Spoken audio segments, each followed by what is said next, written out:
Railway station के पुराने platform number 3 पर एक छोटा सा टिकट काउंटर था। ये काउंटर हमेशा शांत और लगभग भूला हुआ रहता था। दिन के दौरान कुछ यात्री यहाँ से टिकट लेते थे, लेकिन शाम ढलते ही यह जगह एक रहस्यमयी खामोशी में डूब जाती थी। लोग कहते थे कि रात में इस काउंटर पर एक भूतिया टिकट वाला आता है। उसका नाम कोई नहीं जानता था और न ही किसी ने उसे दिन के उजाले में देखा था। उसकी पहचान बस इतनी थी कि वह रात 11 बजे से सुबह 4 बजे तक टिकट बेचता था, जब स्टेशन पर कोई और नहीं होता था। उसकी टिकटें भी अजीब थीं। उन पर कोई तारीख या ट्रेन नंबर नहीं होता था, सिर्फ एक गंतव्य का नाम लिखा होता था, जो कभी भी सामान्य नहीं होता था। गुमशुदा गलियों, अतीत के स्टेशन, सुनसान जंगल जैसी जगह। इस कहानी का मुख्य किरदार था रोहन, एक उत्साही युवा पत्रकार जो भूत प्रेत की कहानियों का सच जानने के लिए हमेशा उत्सुक रहता था।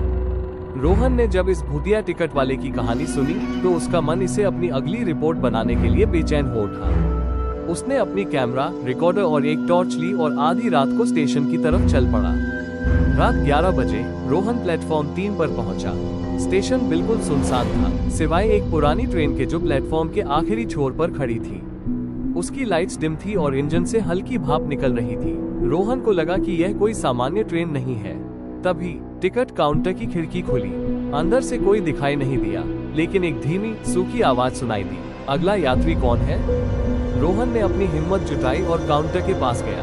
उसने खिड़की के अंदर झांकने की कोशिश की, लेकिन अंदर केवल गहरा अंधेरा था। मुझे एक टिकट चाहिए, रोहन ने हकलाते हुए कहा।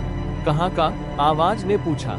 रोहन ने सोचा, मैं कहाँ जाऊँ? ये तो कोई सामान्य जगह नहीं है। उसने अपनी किस्मत आजमाते हुए कहा, मुझे मेरे बचपन की यादों का सफर करना है। काउंटर से एक टिकट बाहर आया। उस पर लिखा था, बचपन का गांव जहां खुशियां कभी खत्म नहीं होती थी। रोहन ने टिकट ले लिया और उसने महसूस किया कि वो ठंडा और भारी था। उसने पैसा रखने के लिए अपना हाथ आगे बढ़ाया, लेकिन आवाज ने कहा, इस यात्रा का कोई मूल्य नहीं, सिवाय तुम्हारे विश्वास के। रोहन ने हैरान होकर टिकट अपनी जेब में रख लिया और ट्रेन की तरफ चल पड़ा।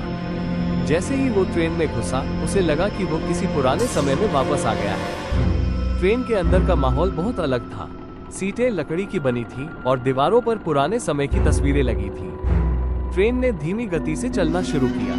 रोहन ने खिड़की से बाहर देखा और उसे अपना बचपन का गांव दिखाई दिया। वहाँ बच्चे खेल रहे थे, गांव की औरतें पानी भर रही थी और एक खुशहाल माहौल था। रोहन को अपनी दादी की आवाज भी सुनाई दी, जो उसे खेलने के लिए बुला रही थी।